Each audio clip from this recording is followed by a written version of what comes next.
Hello बच्चों, स्वागत है आप सभी का मेरे अपने YouTube channel NCERT school coaching classes पे। आज का जो वीडियो होने वाला है वो कक्षा 12वीं के गणित सब्जेक्ट के प्रश्नावली 1.5 के ऊपर होने वाला है।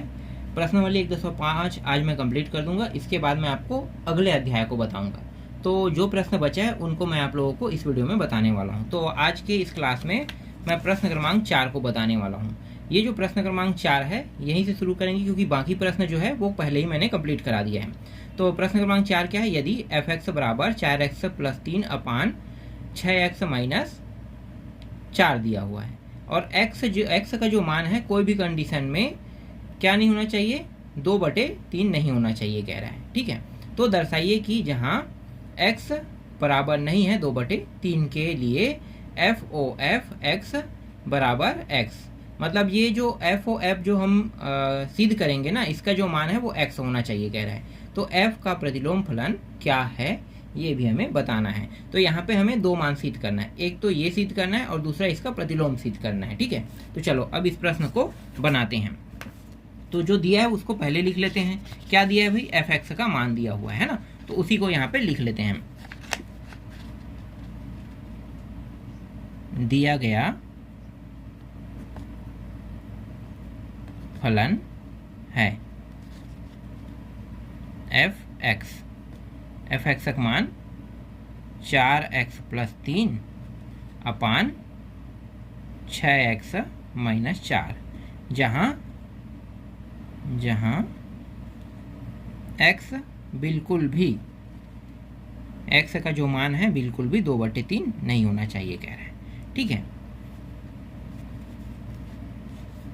अब सबसे पहले हम लोग क्या सिद्ध करने वाले हैं? सबसे पहले सिद्ध करने वाले हैं एफ ओ एफ सिद्ध करने वाले हैं। तो यहाँ पे लिखो, पहला दर्शाइए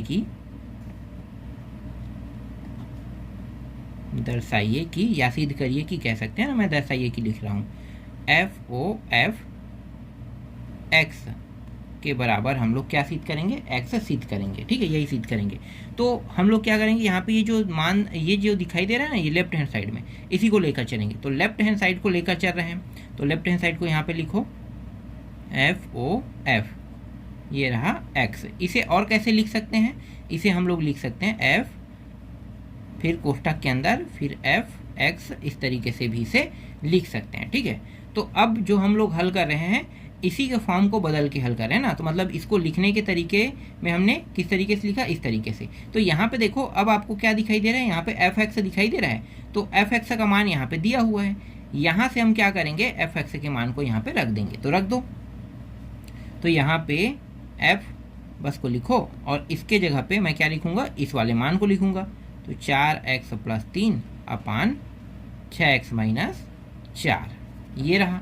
ठीक है, अब एक चीज और ध्यान देना। ठीक है, यहाँ पे आगे में और f दिया हुआ है और ये क्या है? ये पूरा x के बराबर है, मतलब यहाँ पे x है, इसके जगह में मैं फिर से ये पूरा मान रख सकता हूँ। ठीक है, दोबारा मैं यहाँ पे क्या कर सकता हूँ? रख सकता हूँ। तो यहाँ पे लिखो, इस फलन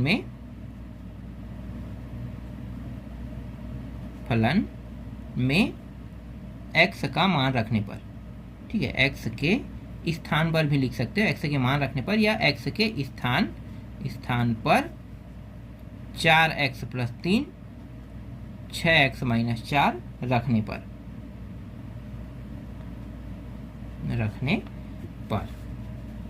तो इसके बराबर ये अब f वाला पूरा हट जाएगा ना, तो यहाँ पे क्या जाएगा?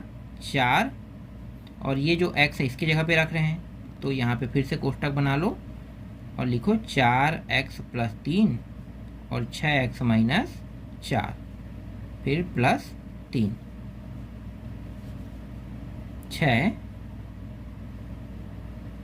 4x प्लस 3 अपान 6x माइनस 4 और ये रहा माइनस 4, इस तरीके से। ठीक है, यहाँ तक तुम लोगों को समझ में आ गया? अब बस क्या करेंगे? आगे हल करते जाएंगे इसी को। ठीक है, तो इस 4 को अंदर गुणा करना चाहे तो 4 का अंदर गुणा कर सकते हो, या फिर अभी ऐसे ही रखना चाहो तो ऐसे ही भी रख लो। ठीक है, अभी ऐसे ही रख लेते हैं। 4 फिर 4x प्लस 3, ये रहा। ठीक, और नीचे में कितना है? 6x माइनस 4, तो 6x माइनस 4 दिया है, इसको भी लिख लो 6x माइनस 4 इस तरीके से, फिर प्लस 3, फिर नीचे में क्या है 6 और 6 के बाद ये 4x है, 4x प्लस 3 और यहाँ पे 6x माइनस 4 और क्या है यहाँ पे माइनस 4 दिया हुआ है। ठीक है, 4 इस तरीके से। थोड़ा सा मैं बगल में हल कर लेता हूँ क्योंकि हल जो है वो बहुत लंबा होने वाला है और जगह की शॉर्टेज हो सकता है, इसलिए एक ही पेज में आ जाए इस तरीके से इसे हल कर रहे हैं। ठीक है, जब भी ये प्रश्न एग्जाम में आएगा तो आप लोग नीचे नीचे हल करते जाना।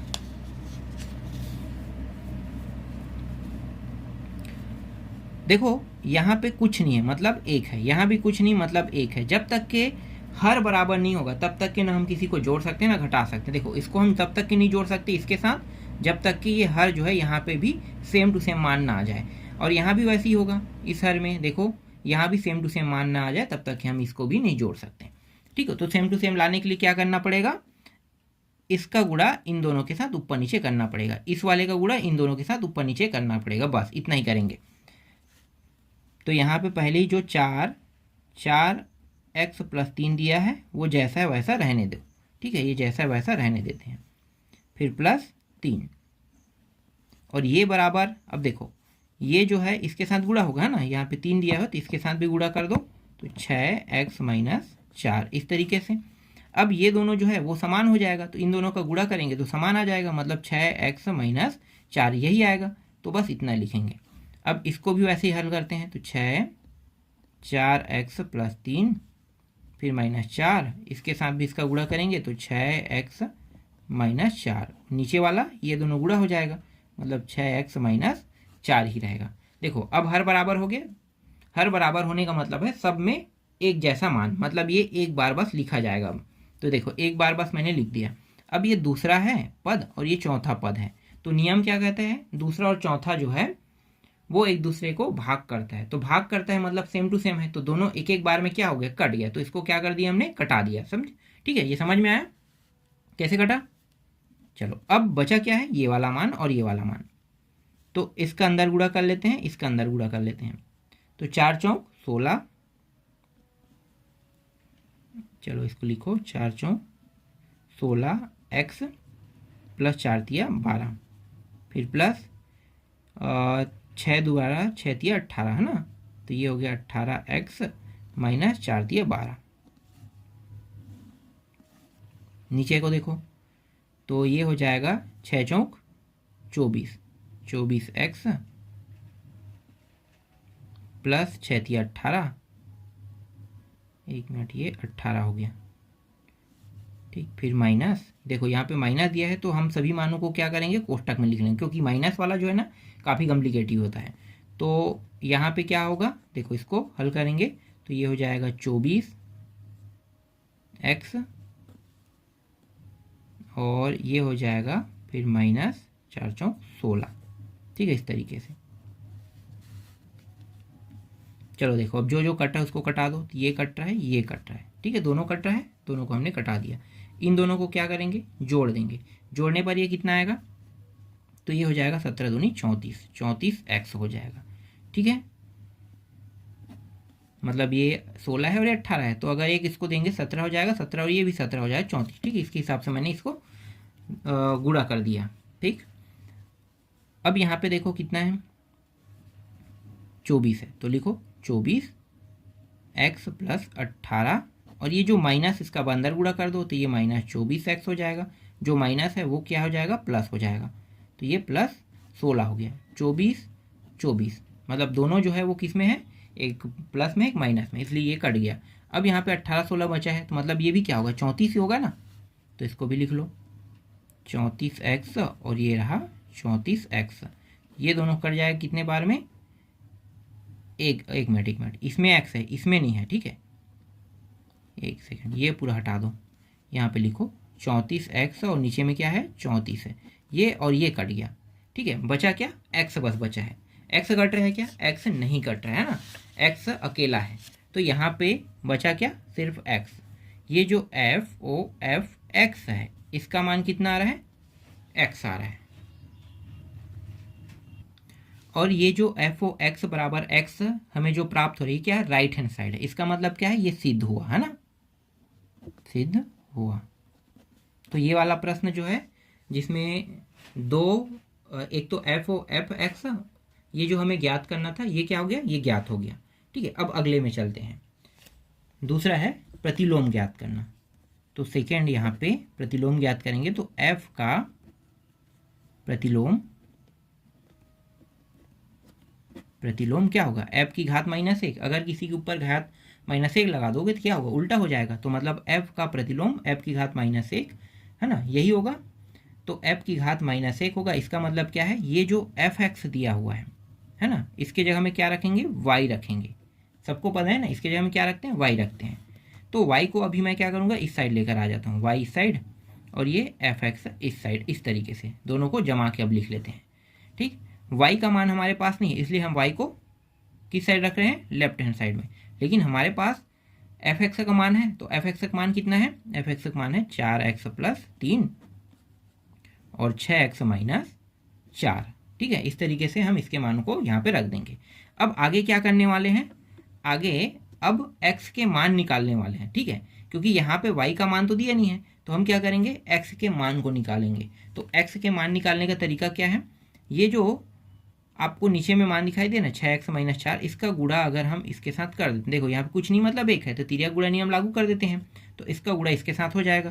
तो y के साथ मैं गुणा कर देता हूँ 6x - 4 का, तो इस साइड बचेगा क्या, 4x + 3 बस बचेगा। बस आगे अब क्या करना है, हल करना है। तो y का अंदर गुणा कर दो, तो y का अंदर गुणा करेंगे तो 6xy और -4y हो जाएगा। ठीक है, यहाँ पे पहले ही क्या दिया हुआ है, 4x + 3 दिया हुआ है। ये जो 4x है इसको मैं लेफ्ट हैंड साइड लेकर आ जाता हूँ, और ये -4y इसको राइट हैंड साइड लेकर चले जाता हूँ। तो ये इस साइड आएगा, तो 6xy और इस साइड आने के बाद ये 4x से क्या हो जाएगा, -4x हो जाएगा। ठीक है, और ये माइनस में उस साइड जाके क्या हो जाएगा, प्लस। तो ये प्लस में हो गया। यहाँ पे देखो उभयनिष्ठ क्या निकल सकता है, दोनों में जो है उसे हम उभयनिष्ठ कहते हैं। तो x जो है उभयनिष्ठ निकल सकता है, तो x को मैंने उभयनिष्ठ निकाल लिया। अब 6y - 4 यहाँ पे बचा है, तो 4x + 3। x बस को यहीं पे रहने देते हैं, और यहाँ पे क्या है, 4x + 3 है, और ये जो 6y यहाँ सॉरी ये y हो गया है ना, ये y हो गया है, 6y - 4 है। ठीक है, क्योंकि x का मान निकालना है, तो ये जो गुणा के रूप में है, तो जैसे यहाँ पे तिर्यक गुणा हो सकता है वैसे ही ये क्या होगा, नीचे से ऊपर आया है वैसे ही ये ऊपर से नीचे भी जा सकता है। तो ये नीचे अब आ जाएगा, तो नीचे में लिख देते हैं 6y - 4। तो x का मान यहाँ पे क्या निकल रहा है, 4y + 3 अपान 6y - 4 हमें प्राप्त हो रहा है। ठीक है, ये समझ में आ गया, ये हमें क्या हो रहा है, प्राप्त हो रहा है। ठीक, अब देखो अभी हमने क्या ज्ञात किया, एफ ओ एफ एक्स का मान x हमने निकाला। ठीक है, तो इसका मतलब क्या होता है, इसका मतलब ये होता है कि जो फलन है वो क्या है, प्रतिलोम फलन है। और किसके प्रतिलोम है, f का प्रतिलोम f ही होगा। ठीक है, समझ में आ गया, f का प्रतिलोम f ही होगा। तो इसका मतलब ये हुआ कि f का प्रतिलोम f है, तो इस कंडीशन में f की घात -1 x बराबर f है, f x होगा। ठीक है, ये समझ में आ गया। अगर f का प्रतिलोम क्या है, f है, तो इसका मतलब ये है कि f की घात -1 और एफ एक्स दोनों क्या होंगे, एक दूसरे के बराबर होंगे। तो इस स्थिति में एफ एक्स बराबर, इसका मान कितना होगा, 4x + 3 और 6x - 4। यही क्या है, इस प्रश्न का उत्तर है। ठीक है, तो इस तरीके से मैंने ये जो प्रश्न क्रमांक 4 है इसको मैंने हल कर दिया। ठीक, समझ में आ गया। अब अगला देखो, चौथा के बाद पांचवा प्रश्न।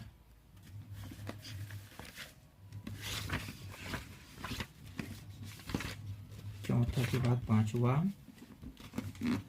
यहाँ पे है ना, एफ एक्स का मान इस बार क्या रखना है, देखो पांचवा प्रश्न में 9x का वर्ग + 6x - 5 है द्वारा प्रदत्त फलन f, यहाँ पे देखो r की घात -1 दिया हुआ है ना, और ये किसको दर्शा रहा है, वास्तविक संख्या को, जिसमें -5 और इन्फिनिटी पर विचार कीजिएगा। सिद्ध कीजिए कि f व्युत्क्रमणीय है तथा f की घात -1 जो प्रतिलोम को बता रहा है ना, और ये प्रतिलोम का जो मान है ये है कह रहा है। तो चलो अब इस प्रश्न को हल करते हैं। ठीक, कैसे हल होगा? तो देखो, सबसे पहले जो दिया है पहले उनको हम क्या करेंगे, लिख लेंगे यहाँ पे। तो क्या क्या दिया है भाई? यहाँ पे दिया गया फलन है, दिया गया फलन। तो f(x) का जो मान है वो दिया हुआ है 9x का वर्ग, 9x का वर्ग दिया हुआ है प्लस 6x माइनस 5। ठीक है, ये फलन जो है वो हमें क्या था, दिया हुआ था। ठीक है, तो दिया हुआ को हमने पहले लिख लिया।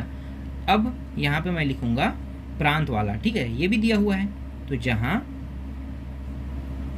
प्रांत r प्लस, ये r प्लस का मतलब क्या होगा? r प्लस का मतलब ये जो वास्तविक संख्या है वो धनात्मक है। ठीक है, तो धनात्मक है और सहप्रांत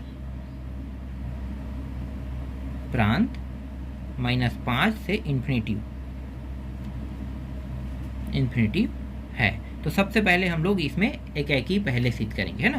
तो सबसे पहले एकेकी की जांच कर लेते हैं। तो देखो, एकेकी की जांच एकेकी की जांच करने के लिए यहाँ पे मान लेते हैं, माना दो अवयव, एक x1 और एक x2, दोनों r1, दोनों r है ना। r मतलब वास्तविक संख्या, धनात्मक वास्तविक संख्या है। तो दोनों अगर धनात्मक वास्तविक संख्या है तो इसके जो नियम होते हैं एकेकी का वो क्या होगा? f(x1) बराबर f(x2), यही होगा। तो हम क्या करेंगे, यहाँ पे f(x1) और f(x2) के मान को रखेंगे। तो देखो, ये क्या है, f(x) का मान है। तो f(x) के मान में अगर मैं यहाँ पे 1 लगा दूंगा, है ना, तो यहाँ भी x के सामने क्या हो जाएगा, 1 लग जाएगा, यहाँ भी 1। अगर 2 लगा दूंगा यहाँ पे, तो यहाँ भी 2, यहाँ भी 2 लग जाएगा। ठीक है, तो यहाँ पे जो f(x) का मान दिया है उसी को हमें x1 और x2 बनाना है। तो लिखो यहाँ पे f(x) की जगह पे क्या लिखना है, 9x1 का वर्ग प्लस 6x1 माइनस 5। दूसरे में 9x का 2 मतलब x2 और घात 2, फिर प्लस 6x2 फिर माइनस 5। इस तरीके से हमें क्या करना है, इसको लिखना है। ठीक है, ये समझ में आ गया। ठीक, अब देखो, यहाँ भी 9, यहाँ भी 9, मतलब इन दोनों को हम, ये पूरा पद समझो, ये पूरा पद उठा के हम यहाँ पे लेकर आ रहे हैं। तो लेकर आ जाओ पहले 9x का x1 का 2 घात प्लस 6x1 माइनस 5। ये इस साइड आएगा तो पूरा का पूरा मान क्या हो जाएगा, माइनस हो जाएगा, है ना। तो इसको हम इसी तरीके से लिखेंगे 9x का 2 मतलब 2x का 2 घात फिर 6x2 माइनस 5 बराबर इस साइड क्या बचेगा, 0 बस बचेगा। देखो, ये और ये सेम है ना। तो 9 को उभयनिष्ठ निकाल लेते हैं और यहाँ पे x1 का वर्ग माइनस x2 का वर्ग जो है यहाँ पे क्या होगा, बचेगा। तो इस तरीके से यहाँ पे हमने इसको इस तरीके से लिख लिया। अब देखो, ये 1 घात है, ये 2 घात है, लेकिन दोनों में क्या है, 6 है। तो इस बार क्या करेंगे, प्लस लिख के, ये भी माइनस में, सॉरी ये भी माइनस में, क्योंकि इस साइड हम पक्षांतर करें, ये प्लस में हो जाएगा। ठीक है, अगर हम दूसरे साइड से इस साइड ले जाएंगे तो इसके जो चिन्ह हैं वो बदल जाएंगे। तो ये माइनस हो गया, ये भी माइनस हो जाएगा, ये प्लस हो जाएगा। ठीक है, जो गलती था वो मैंने सुधार लिया, वरना प्रश्न जो है वो पूरा गलत हो जाता। तो यहाँ भी 6, यहाँ भी 6, 6 को उभयनिष्ठ निकालो, x का 1 घात माइनस x का 2 घात। ठीक है, x का 1 घात और 2 घात, इस तरीके से 1 और 2 घात हो गया। ठीक है, और ये जो 5 है और ये माइनस और प्लस है, इसलिए ये कट जाएगा। ठीक है, तो यहाँ पे बस अंतिम में क्या लिखेंगे, 0 लिखेंगे। इसको और कैसे लिख सकते हैं, तो देखो 9, इसको इस तरीके से लिख सकते हैं, x का 1 घात माइनस x का 2 घात। ठीक है, एक बार माइनस में एक बार प्लस में लिख लेते हैं, x का 1 घात प्लस x का 2 घात। ठीक है, क्योंकि ये दोनों में क्या है, वर्ग दिया है, तो वर्ग वाला है, तो इसको इस तरीके से हम लिख सकते हैं। फिर 6x का 1 घात माइनस x का 2 घात बराबर 0। अब देखो, ये पूरा एक पद हो गया, ये पूरा दूसरा पद है ना। तो दोनों में देखो समान क्या है, एक्स का एक घात माइनस एक्स का दो घात। तो इसी को हम क्या करेंगे, उभयनिष्ठ निकाल लेंगे। ठीक है, तो उभयनिष्ठ निकल गया ये और ये, तो बचा क्या, जो बचा है जो उभयनिष्ठ के रूप में नहीं निकल सकता उसको हम दूसरे कोष्टक में लिख लेते हैं। जैसे यहाँ पे बच रहा है 9 बच रहा है, और बच रहा है एक्स का एक घात प्लस एक्स के दो घात बच रहा है, फिर बच रहा है यहाँ पे 6। तो इसको हमने क्या किया, दूसरे कोष्टक में हमने लिख लिया। ठीक है, यहाँ तक तुम लोगों को समझ में आ गया। ठीक, अब यहाँ पे देखो, यहाँ पे x1 x2 दोनों क्या है, x1 x2 जो है वो रियल वास्तविक संख्या, मतलब धनात्मक वास्तविक संख्या है। अगर ये धनात्मक वास्तविक संख्या है तो ये वाला जो मान है, देखो ये वाला जो मान है वो क्या होगा, हमेशा धनात्मक ही होगा। ठीक है, ये वाला जो मान है ये क्या होगा, हमेशा धनात्मक ही होगा, है ना। तो अगर ये धनात्मक हो रहा है तो बचा क्या, ये वाला मान। तो अगर हम इस वाले मान को हल करते हैं, ठीक है, अतः जो बचे हुए मान है x1 माइनस x2, अगर हम इसको हल करते हैं तो अगर इस बार भी अगर धनात्मक ये सिद्ध कर पाता है, ये वाला भी अगर धनात्मक सिद्ध कर पाता है तो ये फलन क्या है, एकाकी है। तो देखते हैं, तो देखो x का 1 और ये जो x1 और ये x2 जो दिया हुआ है, 2 को अगर हम उस पर ले जाएंगे तो ये क्या हो जाएगा, माइनस से प्लस हो जाएगा। तो देखो ये दोनों एक दूसरे के क्या हो रहे हैं, बराबर हो रहे हैं, है ना, और दोनों किस में है, धनात्मक में है। ठीक है, दोनों किस में, धनात्मक है, इसलिए यह फलन क्या है, एकाकी है। क्लियर, इसलिए यह फलन एकाकी है। तो ये सिद्ध हो गया ना, ये फलन भी एकाकी सिद्ध होता है। अब अच्छादक सिद्ध करते हैं, दूसरा अच्छादक। तो अच्छादक की जांच कर लेते हैं, तो यहां पे लिखो अच्छादक की जांच। ठीक है, अच्छादक की जांच कर लेते हैं। तो यहाँ पे हमारे पास पहले दिया क्या है, माना सहप्रांत -5 से इन्फिनिटी, -5 से इन्फिनिटी पहले ही दिया हुआ है ना। तो -5 से इन्फिनिटी दिया हुआ है, इसमें कोई अवयव y है ना, कोई अवयव y है। तो ये जो f(x) है इसके बराबर क्या रखेंगे, y रखेंगे, f(x) के बराबर y। अब इसको जमा के लिख लेते हैं, y को पहले और f(x) को दूसरे साइड। तो y का हमारे पास मान तो नहीं है, लेकिन f(x) का तो मान है, तो f(x) के मान को यहाँ पे लिखो 9x वर्ग फिर 6x माइनस 5, इस तरीके से लिख लेते हैं। अब इसको आगे कैसे हल करेंगे, देखो यहाँ पे हल होते हुए ये दिखाई नहीं दे रहा है, तो यहाँ पे हम क्या करेंगे, पूर्ण वर्ग विधि का यूज करेंगे। ठीक है, पूर्ण वर्ग विधि से x के मान को निकालेंगे। तो पूर्ण वर्ग विधि लगा दो, है ना, जैसे गुणनखंड विधि लगाते हैं वैसे ही यहाँ पे पूर्ण वर्ग विधि लगा रहे हैं। तो यहाँ पे लिखो पूर्ण वर्ग विधि से, पूर्ण वर्ग विधि से, ठीक है, पूर्ण वर्ग विधि से, या भी श्रीधराचार्य जो सूत्र विधि आता है उससे भी आप हल कर सकते हैं इसको। तो यहाँ पे मैं इसको पूर्ण वर्ग विधि से हल कर रहा हूँ। ठीक, तो यहाँ पे इसको हल करते हैं, तो y बराबर ये जो है ये दोनों एक जैसा होना चाहिए, मतलब ये 3 और x इसका वर्ग, इसे ऐसे लिख सकते हैं, बिल्कुल लिख सकते हैं। इसको दो खंडों में बांट लेते हैं, एक खंड 2 और एक खंड 3, इस तरीके से। ठीक है, और एक खंड 1 भी होता है, याद रखना। ठीक है, तो ये 3 खंडों में ये बढ़ गया। अब यहाँ पे इन दोनों के बाद मैं क्या करूँगा, एक यहाँ पे मैं ले लेता हूँ, एक का वर्ग और एक का, देखो एक का वर्ग प्लस में लूँगा, एक बार एक का वर्ग माइनस में लूँगा। अगर मैं इनको कटाऊँ तो 0 आ रहा है ना, तो 0 को हम इसी तरीके से लिखते हैं। फिर यहाँ पे अगले में क्या दिया है, 5 दिया है, फिर y, इस तरीके से। ये y, सॉरी y तो पहले ही यहाँ पे मैंने लिख लिया है, आगे में है। ठीक है, ये बस बचेगा।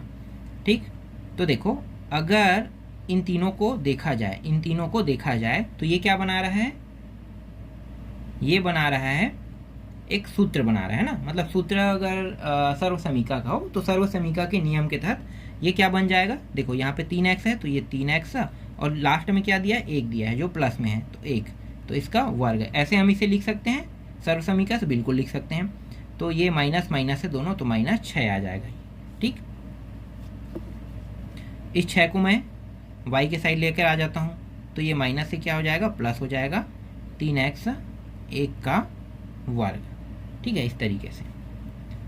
अब यहाँ पे मैं तुम लोगों को बता देता हूँ थोड़ा सा, चूँकि चूंकि x जो है वो बड़ा बराबर 0 से है, इसलिए ये दिखाई नहीं दे रहा होगा, इसलिए 3x जो यहाँ पे 3x प्लस 1 है, ये भी किससे बड़ा होगा? 0 से ही बड़ा होगा। ठीक है, ये समझ में आ रहा है, 0 से बड़ा होगा।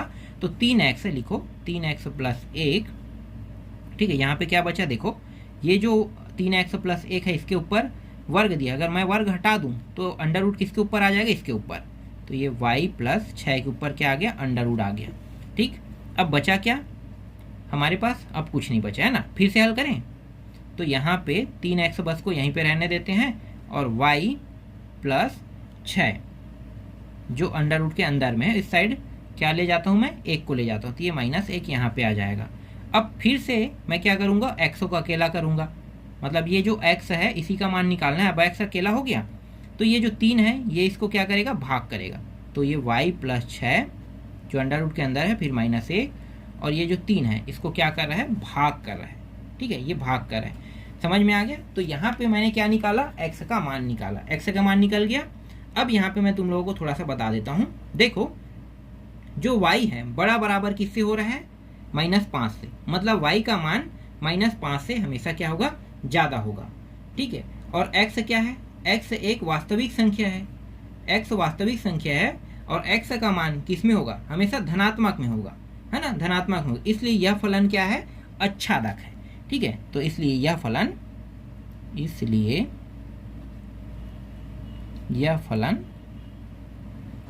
क्या है? अच्छादक है, अच्छादक है। ठीक है, अच्छादक हो गया। अब कोई फलन अच्छादक और एकाकी दोनों अगर सिद्ध हो जाते हैं तो वो क्या होगा? व्युत्क्रमणी। मतलब ये क्या है? ये व्युत्क्रमणी भी है। ठीक है, ये भी मैंने सिद्ध कर दिया, जैसे प्रश्न ने जो कहा था उसके हिसाब से व्युत्क्रमणी भी ये सिद्ध हो गया। अगर कोई फलन एकाकी सिद्ध हो जाता है, अच्छादक भी सिद्ध हो जाता है, तो वो क्या होगा? व्युत्क्रमणी होगा। ठीक है, व्युत्क्रमणी भी यहाँ पे ये सिद्ध हो गया। अब बचा है प्रतिलोम, है ना। प्रतिलोम फलन भी ज्ञात करना है, तो प्रतिलोम फलन भी चलो ज्ञात कर लेते हैं। तीसरा प्रतिलोम फलन